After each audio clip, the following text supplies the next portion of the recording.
Hello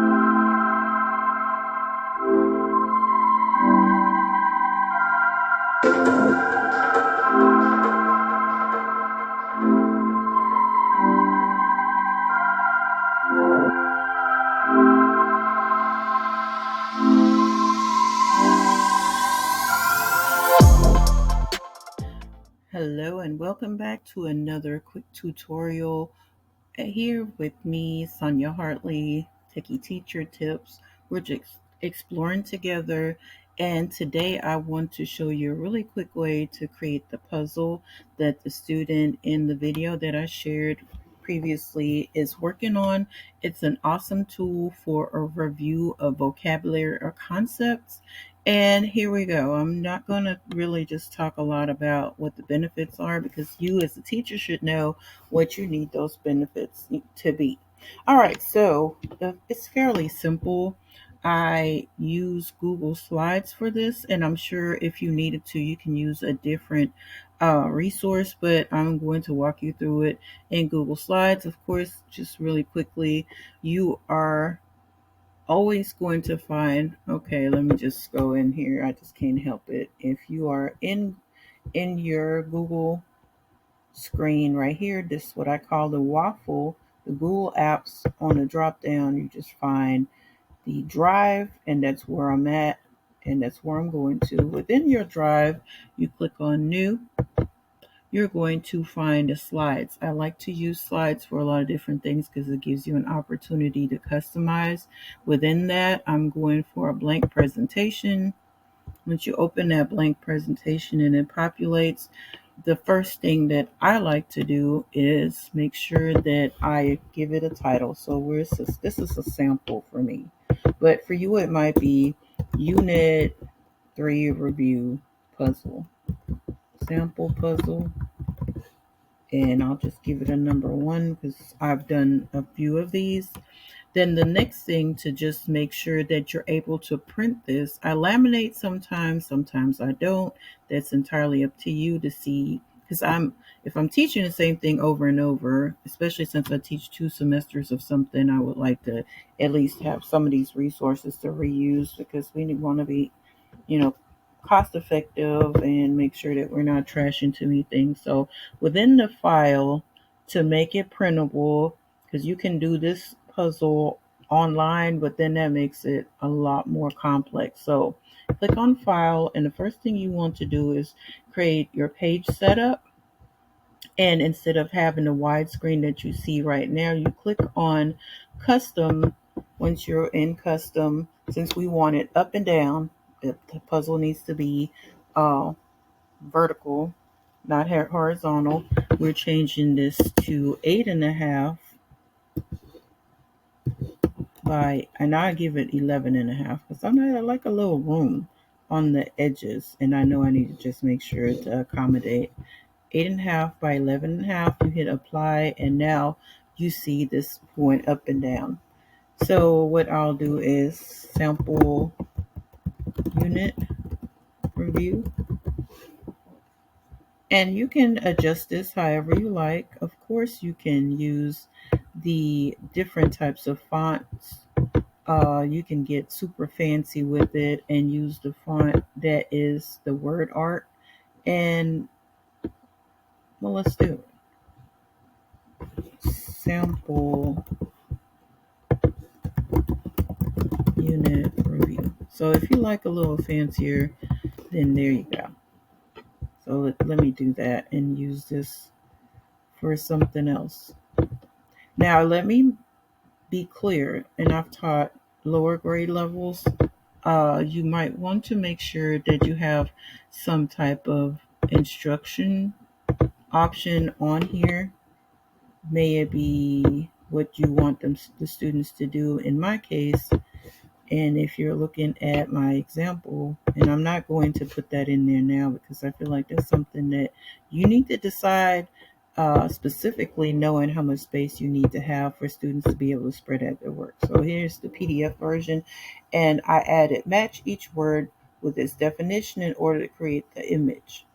Match each word with its definition in order to create the image. That's what I would put there. All these other fancy things, you can work on. And just as a reminder, once you create one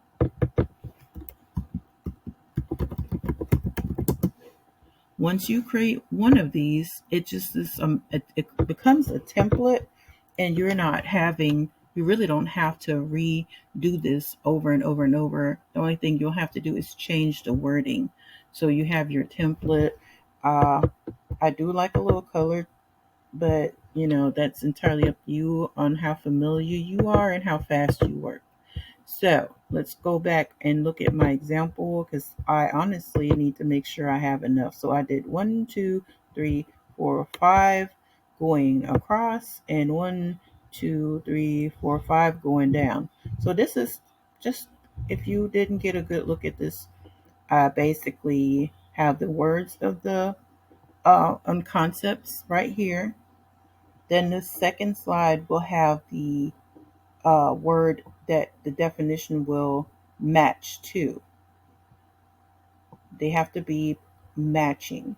So slide 1 is here, slide 2 is right here, and then the images come about. And I chose different images because students they like to help, quote unquote, each other, or help themselves by looking at other people's work. So in this particular case, since we're on the Renaissance, I have 1, 2, 3, 4, 5, and then the very last one is an answer key. And I would like two students to work together, so it becomes more of a team effort, collaborative effort. And here are all the definitions that you got from slide 2 back down here. Now, you may think this is time consuming, but honestly, as for a review, it is so worth it because the students really benefit from this. And you can do the review more than once. You can do this unit review for every vocabulary section that you have, but let's get into it. So I said I did 5 by 5, so that's 25 words. I think that is the maximum, and that's just because space becomes a little um, crammed. So what I'm doing is I'm going to the insert and I'm looking for the table. So I said 5 by 5, and it's giving you the number below, so you kind of see where you're coming from. And what I'm doing is I am stretching up, and I'm stretching over and down, so it takes space. It takes that space. And as I mentioned before, remember this space is a little wider, so you might want to tuck it in a little bit and then up over and play with it. If you're really into creating resources like this is something that you can kind of play around with. I feel like it's not even. And there's some tools for making sure that things are adjusted. Of course, Google has the grid that you can work with, but we'll get into that on another occasion. So instead of me giving words, I just put word 1, word 2, word 3, word 4, and word 5. I'm not doing the other rows because you understand the gist. If you highlight this, and you can highlight it going down after or before or during, the simplest thing is just to do it after. That works for me. I make sure that it's aligned, a center alignment, and I also click on this to make sure it's centered all the way in the middle. So now each word is in the middle. It's still highlighted. I make it bold. I choose a fun font, and I like Acme. I really like it. And I kind of push the envelope a little bit and make it bigger. Now, if you want to use color, that's entirely up to you, but I would not put color blocks. I think that would be a bit much. I think it's better to even use colored paper. All right, so just remember you need to make sure you have all of these filled with the vocabulary words that you're reviewing. I also like to make sure that you are taking the borders around each box, use a darker color, and I would actually also make it a little thicker. So I don't know if 2 is okay. For some people, it might be 3. If you have less than this amount, which is 25 words, you can even go 8. Yeah, I like that. It's easier for the next step. And as I mentioned, make sure you have your 25 words. You take this and you right click on the original slide and you duplicate that slide. You're like, why would I do that? Because now you are adding the answers. Make sure that the answer for 1, answer for 2, answer for 3, that they are in the same order that you have on slide 1. And there are ways to shortcut by copying across and so on and so forth. But since all your answers will be different, that wouldn't be the case. So that's why I'm doing a little typing. All right, so we have slide 1 with the vocabulary words, and you can flip it around. You don't have to do it. You can put the actual word down here and put the prompt right here. So that's entirely up to you. You can uh, switch those around. It just really depends on which one you're actually going to cut. And I'm referencing back to the student that gave you the sample on how he worked on it by himself. All right, so the next thing, we're right clicking again and we're duplicating this again. Now, it's entirely up, I would say it's up to you if you want to erase this, but I just leave it there because it gives me an idea on how wide my picture, because now we have to put a picture in. Let's insert, and you can find your own picture. You can either take the image and upload it from the computer or search the web. It's giving you an option to put a GIF or a sticker there, but I don't see a point in that because we're actually printing this activity and we're not using it online. It's online.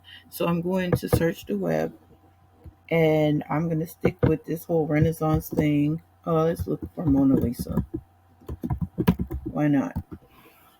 Once you find the image that you like to use, then you can get a little more extravagant and pick one that is not that easy to identify. Just remember, it's an actual puzzle.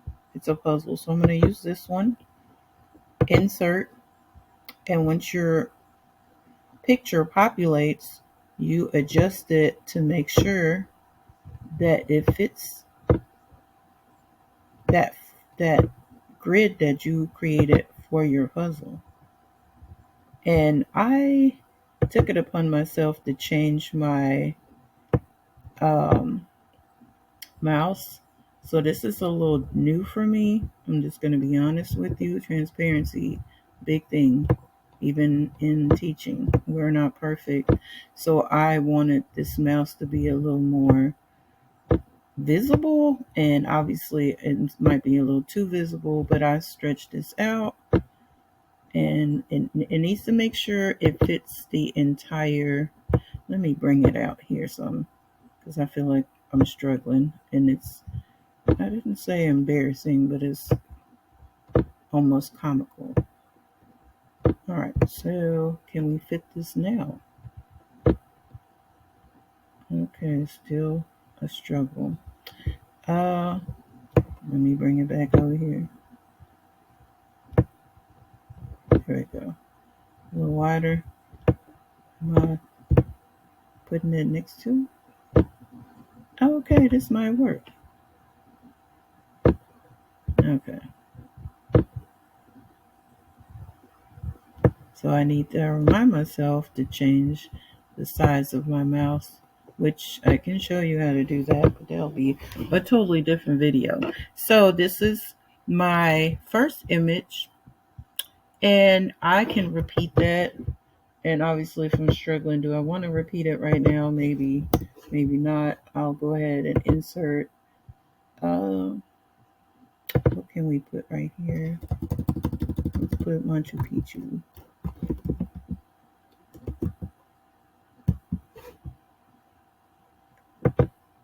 And that's one that I used on my original. I'll use something that looks somewhat already squarish or rectangulish and stretch it out. I mean, sometimes it will be a little more oblongish, and it seems like this one's going to work a little better for me if it likes me. Oh, here we go. Maybe. So make sure you cover that up. And what you're doing, you're technically not going to use this portion, so you can actually take this off if you want to save some ink, because as you're printing, just remind yourself as you're printing, this should be the way it is. This will be the back side of this. So make sure that you play around with this when you print it, because you're actually going to cut this image to make a puzzle. And I just put those images in an envelope and give it to the students to discover. So another point for check for understanding, we are going to make one more uh, new slide. Remember that in the sample that I showed you, the very last one is the answer key of sorts, to make sure the students did not just start putting pictures together. And even if they put the pictures together, guess what? They're still going to have to review to see which word was required. Nice to be brave, loyal, and true to their words, which is chivalry. They still have to figure it out. I mean, if they figure it out this way, they're still going to turn around and review by adding the words in the answer key. So I said I have 25 words, so you can probably delete this portion, get your title up here or not. But what I just did, I insert another grid or table, as they call it here on Google Slides, and I know I need one extra one for my instructions, and I'm going to go all the way down. I have 25 words, so I think the max this will give me is 20. Just make sure you have two. And I know we're going to be pressing this a little bit, so I'm going to go up to the top as much as I can. So I have 20 here, so I need 6 more. Will it let me? 1, 2, 3.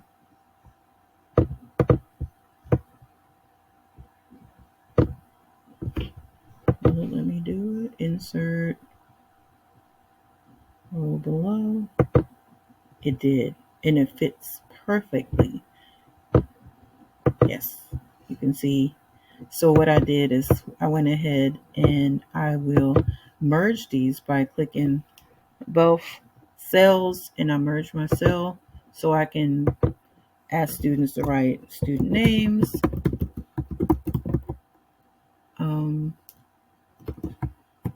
maybe your block, whatever you need to put right there, or class period. We had blocks. I'm going back to periods next school year. And make sure that you shift this over just a little bit so you're able to insert those answers, and make sure that students know that they need to, well, the definitions, so students can put the answers right here. But that's it. Um, if you do this for pairs or small groups, maybe 3, I would not recommend more than 3 students, just because if it gets a little who's doing what type of, maybe one student should be handling finding the answers, or that's entirely up to you. But that is it. And the outcome, one more time, just so you can see it, is the unit puzzle, the original that the student works on, with the definition, the actual words. The next one is the image not the image, my apologies, the definition or the meaning, and then there are the images. And I just did quite a few, with the very end being the answer key and check for understanding, make sure that there wasn't just a bunch of puzzling going on, that there's some actual comprehension and learning going on. And that's what I have for you today, guys. I hope you liked my video. I would like to ask you to subscribe to my channel, and please like and share this particular video, and I'll see you on the next go around with Techie Teacher Tips and Sonia Hartley.